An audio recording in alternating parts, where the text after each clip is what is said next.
Welcome back to the Burstimo Music Marketing Podcast. Today we are talking about building a team around you for a successful career. And that involves just so many different people who can contribute to different aspects of your career, basically. And when and who and when should you be hiring and getting on board?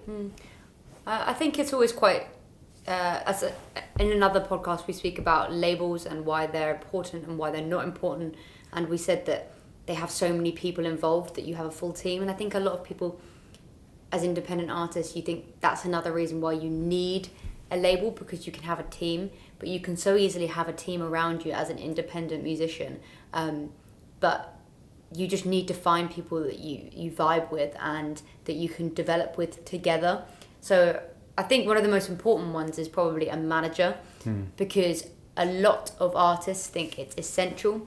It's definitely not essential, but if you do find the right manager, I think it can be life-changing to your career. Yeah, a manager can just open up so many contacts for you and resources that you can't get on your own. I think, though, a lot of artists think that the next step is to get a manager, and sometimes you can bring in a manager a bit too early in your career and it ends up just adding too much for the mix. So you've got to know when you're hiring a manager what they are going to bring on board. Are they going to bring on their expertise? Are they going to bring on their resources and contacts? Or are they simply just going to invest in you and help you take the workload? And you've got to make that decision and make sure that you can't do it on your own, because one, someone else is coming into the mix with different visions, different opinions, and also two, you're giving away a percentage of your potential income. Yeah,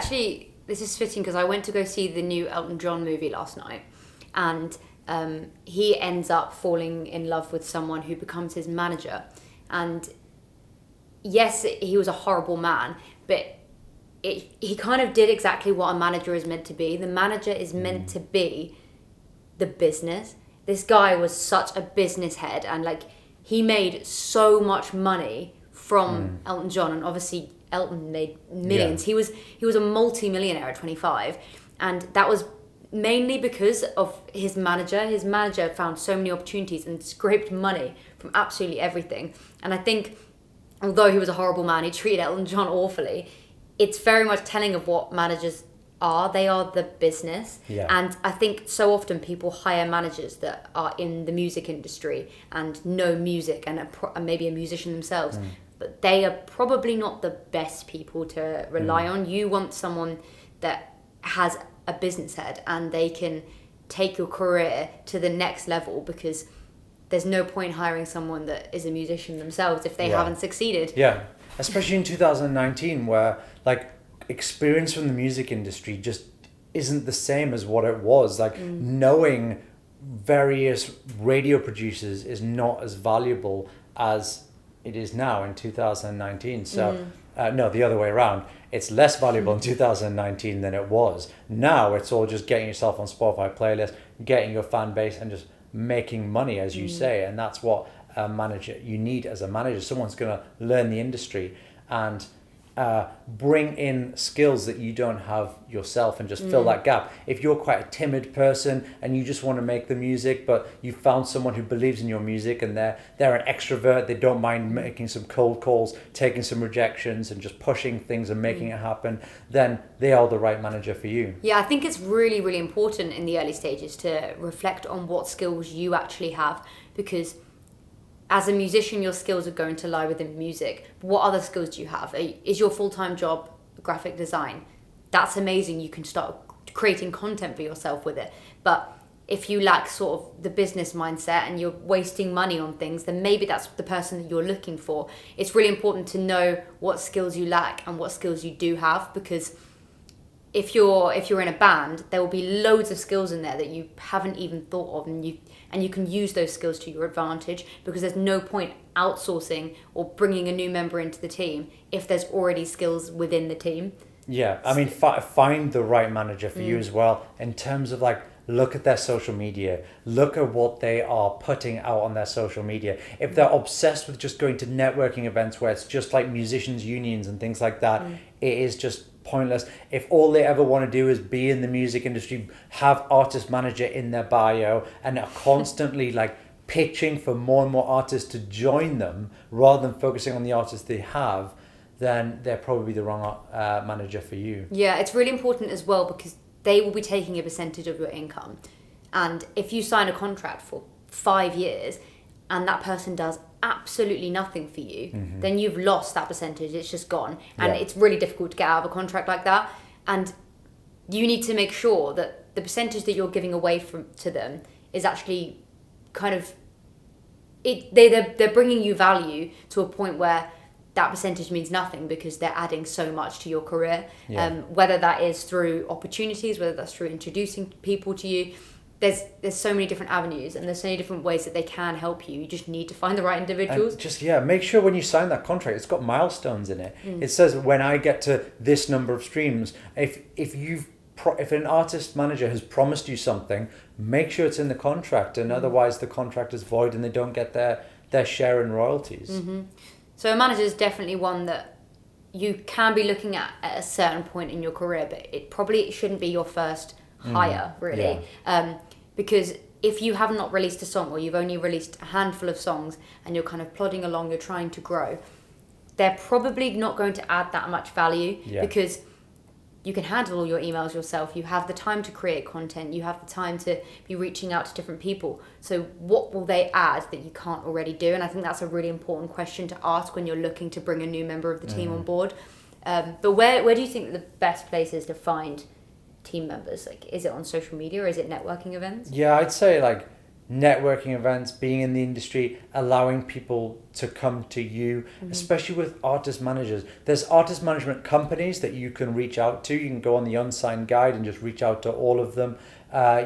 They can approach you after gigs. Just make sure that they are essentially liking your music when they do approach you, and they're not just like looking for payment. You'd never pay an artist manager a monthly retainer, for example. So make sure that you are hiring these companies for the right reasons, the right financial reasons.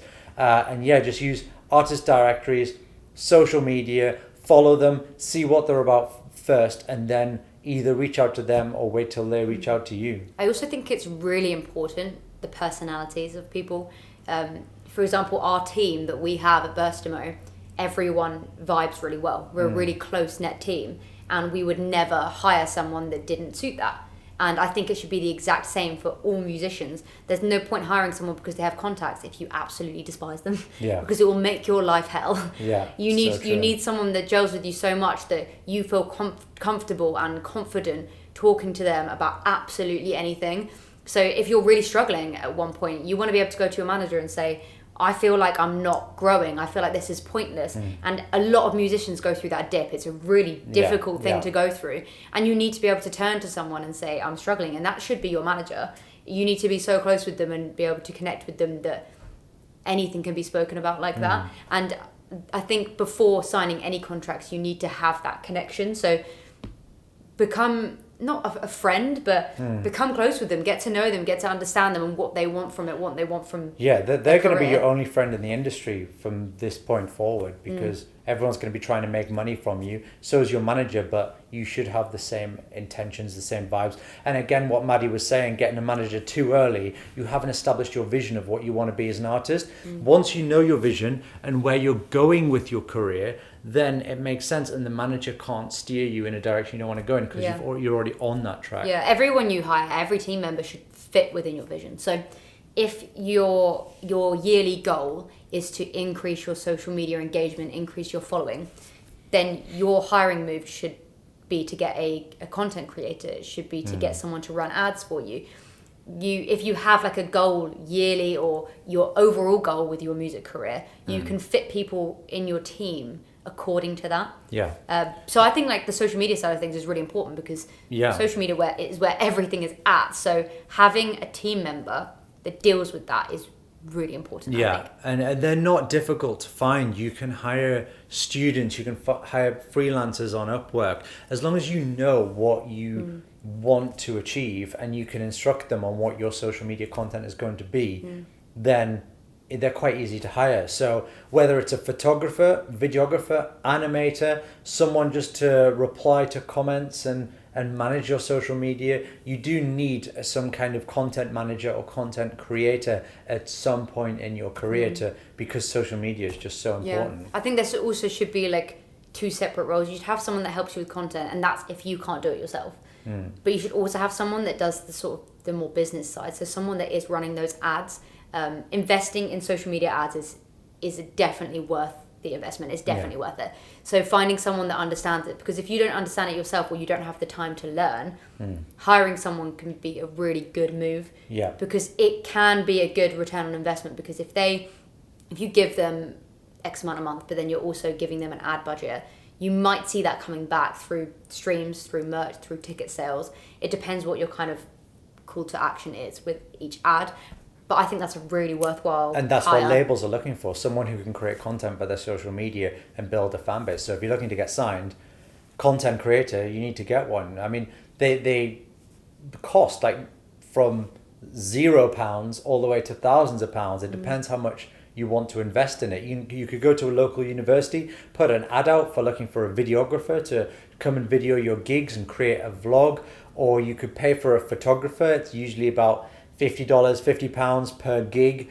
Videographers are more because they've got to edit it afterwards. So you're talking a bit more like $150 for the day is about right for a videographer. So how much you invest completely varies. If you're looking for someone to create animation, put out an ad on Upwork or Fiverr or something like that, and just see what the applications are like, and just choose someone you like. So we've spoken about social media, we've spoken about manager. What about bookers? So doing live events. The bookers, you have to apply to essentially be part of their roster. So they make money by finding the bands. So it's not more about you spending the money. It's more about finding a live booker that will take you and thinks that they can get you on major gigs, major festivals. They are only going to start booking acts that can guarantee ticket sales. They're a business. They need to make money. And the best way to do that is by getting an audience. So through that social media content, through booking gigs yourself. And I think the best way to book gigs yourself is literally just go into the venue, call up, email, and have something to show them. So we usually suggest a video just because it represents your live set best. Get a student videographer down, get them to film your live set, get them to edit it into a short promo video. And then when you give that to the venue, they'll be able to see what you're like live. They'll be able to see the audience's feedback. And I think that's a really easy way to start booking those smaller venues. And by the time that you've done this a few times and you've started building your portfolio, you'll find that you might be able to reach out to live bookers. They might be reaching out to you. Really recently, we got an artist played on ITV this morning. And for those of you that aren't from the UK, it's basically a huge show on national TV in the UK. And from that, they were approached by a very large booking agent. And that in itself shows that you can create opportunities for yourself. They basically got really good feedback from the play, and loads of people were talking about it, and the booking agent was one of them. And I think if you start creating opportunities for yourself, if you put in the effort into content, into your marketing, you're going to get picked up by a good booking agent. Yeah. And don't pay to play. Like it is a bit of a scam in the industry where a booker will come to you and say, if you pay me £100 or £200, or you buy your own tickets in advance and sell them yourself, it's usually going to be an empty room in a venue where they just needed to make some money from your friends on drink sales and make money from you, and you play an empty room. So if you have to pay up front for anything, usually that's a red flag that you should stay away. And just the only time where I would say, I'm not saying you should pay to play, but the only time where I think it's a really good opportunity, not paying, but is if you get offered a very large support slot, and they say, we can't afford to pay. You might think, well, that's ridiculous. You're a really big artist, of course you can afford to pay. Just forget about that. Think about the exposure. A lot of people disagree with this, but if you take an opportunity which will get you amazing exposure, the money will come in return. So if you end up supporting an absolutely huge artist that's sold out every gig, you're going to be playing to a huge crowd which could potentially be your fans, and then you can monetize on that attention later on. So that is definitely worth your time. But what isn't worth your time is paying to play to basically an empty room. Yeah, completely agree. Next one is PR, radio plugging, things like that. What we do basically. Yeah. I'd say PR and radio plugging is just so important. You're basically paying for someone's contact list, which is what Maddy does every single day for our clients, is just get them press, get artists in the right places, and finding the right PR and radio plugger for you is just so important. You really do get what you pay for with these guys. Yeah, we've seen quite a few at the moment that are charging like monthly amounts of like £100 or something. Yeah. And honestly, it's ridiculous. If you're paying as little as that, you're not going to get the results. Yeah. The companies where you invest a large amount of money is because you're paying for the professionals' time, you're paying for their years of contacts they've created, but you're also kind of paying for their creativity. There are a lot of agencies that will just take your track and then just send it out on sort of a mailing list. But if you're working with a good company, they'll find that angle, they'll find that niche, and then they'll push it to the media in that way, and that's how you get the results. But in the early stages, do it all yourself. Yeah. That is why we have this channel. This is why we have our podcast, our Instagram account. We want to be able to provide that educational material for artists to do it themselves. Yeah. And it's so doable. Submit Hub, good starting point. Yeah. Yeah. And then just getting a press release written up, sending it out to the media. We've done YouTube videos on this. We've done other podcast episodes. So you can do it yourself. If you're struggling to get past a certain point, that's when you should definitely outsource. But find a team that you can do multiple releases with, you can grow with, because it can be a bit pointless sometimes just doing one campaign and then just leaving it, because you can get those results and then it will dip again. You want to be growing gradually with every release. And people ask us, how do you find a good PR company? How do you tell if they're going to be good or not? And for me, it is ask them what they've achieved recently. What did they achieve in the last 6 months with one of their clients? Give me something stand out where I can contact them and say, were you any good? Because anyone who is good will be able to answer that. Anyone who says, well, I worked with this big band once and 10 years ago and I don't really work with them anymore, they're with the label, they got signed. Don't take that. What have you done recently and what have you achieved recently is the killer question. You also want to make sure what they've achieved could be relevant to you. So if they say, oh, well, we're working with Nicki Minaj and we got her this and this, and you're an independent artist that released 2 tracks, that isn't relevant for you. How is Nicki Minaj's campaign relevant to you? Instead, you need to say, okay, I'm at this level. Who have you worked with at this level? Who have you worked with in this genre? What did you achieve for them? Do you think that's possible for me? And if they can answer all those questions, then they're probably a good bet. They're probably a good investment. Yeah, next one will be in a similar kind of realm, which is digital marketing. And PR companies and radio pluggers are starting to go into this area as well, which is just finding someone who can make things happen for you online. We've discussed a content creator and create content, which there's a bit of overlap there, but someone who can run ads for you and someone who can essentially make things happen, create collaborating opportunities for you, and just contact the right people and get you in the right places, get your music in the right places on YouTube channels and that kind of thing. It's just so important. I think overall, your team should only be there when you are lacking those skills, like we said earlier, because it is really expensive if everything we've listed, everything we've spoken about, you are paying for, that's thousands coming out every month. We know quite a lot of artists that actually kind of outsource to every single individual and they can't afford it. They'll get a radio plugger, they'll get a PR team, they'll get a someone that's doing graphic design, they'll have someone that's running their ads, and that's like a couple of thousand each month. You can't afford to do that. And they're hoping to make it back on the streams and hoping this track's going to blow up. Every artist thinks that their next track is going to be the one that absolutely blows up, but actually the most successful artists, they have sustainable growth each release. Don't try and throw everything you've got at one release. Just keep progressing and just focus on a couple of areas to hire in, and that's going to be your area. Through digital marketing, I'm going to blow up. Through PR, I'm going to blow up. Or you don't hire, you end up building a team. So with managers, obviously they take a percentage, but you may find that you've got a really, really good friend that's amazing at graphic design and you ask it as a favor, or you work with them on sort of like a commission scheme or something like that, where you develop together, especially with videographers and things. Like Alex said earlier, if you get in a uni student that goes on tour with you, they are building their portfolio. It's beneficial to them as much as it is you. And if you blow up and they come off that tour and say, yeah, I'm the videographer for that, they then go to something else and that's on their portfolio. They will look so strong. We did it. That's how we started. We started working for free for bands and then just building up, and those bands took off, and then we just built up our reputation, and that's what other people want to do. So don't be afraid of taking on someone who's working you for free, because sometimes they can just do an amazing job for you because there's something in it for them. What we've also done is built the team kind of as the music industry has changed. So we initially were hiring people in PR, and now we're hiring graphic designers. We've got videographers. Where our next hire is going to be someone that does social media advertising. So it should be the same for you. As the industry changes, you have to hire accordingly. So in the past, you would never hire a content creator, because why would you need that much content? Whereas now, your content is your brand entirely. So if you can't create that, you need to outsource it. Absolutely, yeah. Cool. So I think that's everything about teams. And if you guys have any questions about this, you can get us on Instagram at Burstimo. You can comment on this YouTube video if you're watching on YouTube. But if you're listening to our podcast right now, please leave us a review. Let us know what you think of it. And we'll be back soon with another podcast.